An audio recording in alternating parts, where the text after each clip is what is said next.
21ാം നൂറ്റാണ്ടിലെ ഇന്ത്യയുടെ വളർച്ചയിൽ നിർണായക വഴിത്തിരിവാണ് ഡിജിറ്റൽ വിപ്ലവം.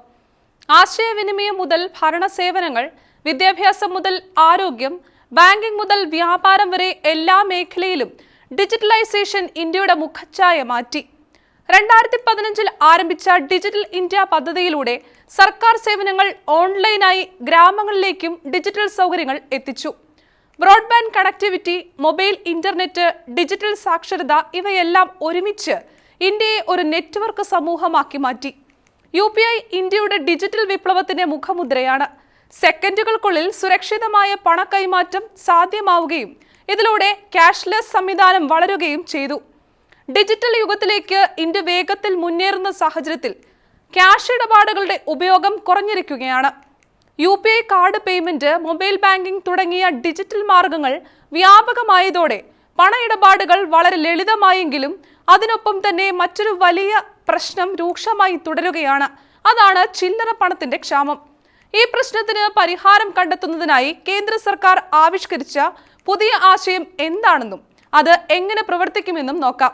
ഞാൻ ഗ്രീഷ്മ. ഡിജിറ്റൽ യുഗത്തിലേക്ക് ഇന്ത്യ വേഗത്തിൽ മുന്നേറുന്ന സാഹചര്യത്തിൽ ക്യാഷ് ഇടപാടുകളുടെ ഉപയോഗം കുറഞ്ഞിരിക്കുകയാണ്. UPI card payment, mobile banking തുടങ്ങിയ ഡിജിറ്റൽ മാർഗങ്ങൾ വ്യാപകമായതോടെ പണ ഇടപാടുകൾ വളരെ ലളിതമായെങ്കിലും ചില്ലറ പണത്തിന്റെ ക്ഷാമം രൂക്ഷമായി തുടരുകയാണ്. കടകളിലും ചെറുകിട വ്യാപാര കേന്ദ്രങ്ങളിലും ഈ പ്രശ്നം സർവ്വസാധാരണമാണ്. പൊതുഗതാഗത സംവിധാനങ്ങളിലും ഇതേ അവസ്ഥയാണ് നിലനിൽക്കുന്നത്. ബസ്സുകളിൽ യാത്ര ചെയ്യുമ്പോൾ ആവശ്യമായ ചില്ലറ ഇല്ലാത്തതിനാൽ യാത്രക്കാർ പലപ്പോഴും ബുദ്ധിമുട്ടിലാകാറുണ്ട്. വിപണികളിൽ 10, 20, 50, 100, 200 രൂപയുടെ നോട്ടുകൾ പ്രചാരത്തിലുണ്ടെങ്കിലും യഥാർത്ഥത്തിൽ ATMകളിൽ നിന്ന് ലഭിക്കുന്നത് മിക്കവാറും 500 രൂപയുടെ നോട്ടുകളാണ്. വളരെ അപൂർവമായാണ് 200 രൂപയോ 100 രൂപയോ ഉള്ള നോട്ടുകളൊക്കെ ലഭിക്കുന്നത്. ഈ സാഹചര്യത്തിലാണ് ഇന്ത്യയിലെ ചില്ലറ പണപ്രശ്നത്തിന് പരിഹാരം കണ്ടെത്തുന്നതിനായി കേന്ദ്ര സർക്കാർ പുതിയ ഒരാശയവുമായി മുന്നോട്ട് വരുന്നത്. വിപണികളിലെ ചില്ലറക്ഷാമം പരിഹരിക്കാനായി സർക്കാർ പരിഗണിക്കുന്ന പ്രധാന മാർഗമാണ് ഹൈബ്രിഡ് ATMകൾ.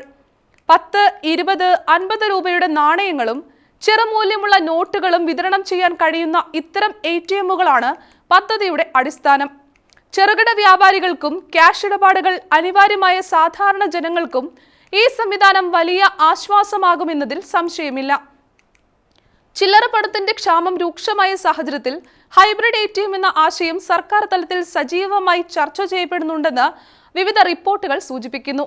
എന്നാൽ ഈ ATMകൾ ചില്ലറ വിതരണം ചെയ്യുന്നതിൽ മാത്രം ഒതുങ്ങില്ല എന്നതാണ് മറ്റൊരു സവിശേഷത. ആവശ്യക്കാർക്ക് ഉയർന്ന മൂല്യമുള്ള നോട്ടുകൾ ചെറു നോട്ടുകളായോ നാണയങ്ങളായോ മാറ്റി ലഭ്യമാക്കാനും ഈ സംവിധാനത്തിലൂടെ സാധിക്കുമെന്നാണ് വിലയിരുത്തൽ. വാണിജ്യ മേഖലകൾ, ആശുപത്രികൾ, തിരക്കേറിയ മാർക്കറ്റുകൾ, റെയിൽവേ സ്റ്റേഷനുകൾ, ബസ് സ്റ്റാൻഡുകൾ തുടങ്ങിയ ഇടങ്ങളിലാണ് ഇത്തരം ഹൈബ്രിഡ് ATMകൾ സ്ഥാപിക്കാനുള്ള നീക്കം. പ്രത്യേകിച്ച് 10 രൂപ മുതൽ 20 രൂപ വരെയുള്ള ചെറുതുക ഇടപാടുകളിൽ നേരിടുന്ന ബുദ്ധിമുട്ടുകൾക്ക് പരിഹാരം കാണുക എന്നതാണ് പദ്ധതിയുടെ പ്രധാന ലക്ഷ്യം. 1, 2, 5 രൂപ നാണയങ്ങൾ ഔദ്യോഗികമായി പ്രചാരത്തിലുണ്ടെങ്കിലും അവ സാധാരണക്കാർക്ക് ലഭിക്കാത്ത സാഹചര്യം പല പ്രദേശങ്ങളിലും നിലനിൽക്കുന്നതായി അധികൃതർ വിലയിരുത്തുന്നു. നഗരപ്രദേശങ്ങളിലാണ് ഈ പ്രശ്നം ഏറ്റവും രൂക്ഷമായി പ്രകടമാകുന്നത്. ചില്ലറ പണത്തിന്റെ അഭാവം പലപ്പോഴും വാക്കേറ്റങ്ങളിലേക്കും ചില സന്ദർഭങ്ങളിൽ കയ്യാങ്കളിയിലേക്ക് പോലും എത്താറുണ്ടെന്നതാണ് യാഥാർത്ഥ്യം. വിപണികളുടെ സുതാര്യവും കാര്യക്ഷമവുമായ പ്രവർത്തനത്തിന് മതിയായ തോതിൽ ചില്ലറ പണം അനിവാര്യമാണെന്ന തിരിച്ചറിവാണ് ഹൈബ്രിഡ് ATM പദ്ധതിക്ക് വീണ്ടും കരുത്തു പകരുന്നത്. അതേസമയം ഡിജിറ്റൽ ഇടപാടുകൾക്ക് സർക്കാർ ശക്തമായ പ്രാധാന്യം നൽകുന്ന ഈ കാലഘട്ടത്തിൽ ഹൈബ്രിഡ് ATMകളുടെ ആവശ്യകതയെക്കുറിച്ച് ചിലർ സംശയം പ്രകടിപ്പിക്കുന്നുണ്ട്. ഡിജിറ്റൽ സംവിധാനങ്ങൾ വ്യാപകമാകുന്ന സാഹചര്യത്തിൽ ഇത്തരം ATMകൾക്ക് എത്രത്തോളം പ്രസക്തി ഉണ്ടെന്നതാണ് അവരുടെ ചോദ്യം. എന്നാൽ മറുവശത്ത് ഡിജിറ്റൽ സൗകര്യങ്ങൾ ഇന്നും എല്ലാ മേഖലകളിലും ഒരുപോലെ ശക്തമല്ലെന്നും പ്രത്യേകിച്ച് ചെറുകിട വ്യാപാര മേഖലകളിലും സാധാരണ ജനങ്ങളുടെ ദിനസഞ്ചാര ജീവിതത്തിലും ക്യാഷ് ഇടപാടുകൾ ഇപ്പോഴും നിർണായകമാണെന്നും വാദമുയരുന്നു. വിപണികളിലെ ചില്ലറ ക്ഷാമവും ചില്ലറയ്ക്കുള്ള ഉയർന്ന ആവശ്യകതയും ഈ വാദത്തിന് ശക്തമായ പിന്തുണ നൽകുന്നു. ഇതിനിടെ മുംബൈയിൽ സർക്കാർ ഇതിനകം തന്നെ ഒരു ഹൈബ്രിഡ് ATMന്റെ പൈലറ്റ് പദ്ധതി ആരംഭിച്ചിട്ടുണ്ട് എന്ന റിപ്പോർട്ടുകളും പുറത്തുവരുന്നുണ്ട്. ഈ ATM എത്രത്തോളം ഫലപ്രദമായി പ്രവർത്തിക്കുന്നു എന്നത് അധികൃതർ സൂക്ഷ്മമായി വിലയിരുത്തി വരികയാണ്. പൈലറ്റ് പദ്ധതി വിജയകരമായാൽ രാജ്യവ്യാപകമായി ഹൈബ്രിഡ് ATMകൾ സ്ഥാപിക്കുന്നതിനുള്ള വഴി ഒരുങ്ങുമെന്നും പ്രതീക്ഷയുണ്ട്. ബാങ്കിംഗ് മേഖലയിൽ സാങ്കേതിക വിദ്യ വേഗത്തിൽ മുന്നേറിക്കൊണ്ടിരിക്കുകയാണ്.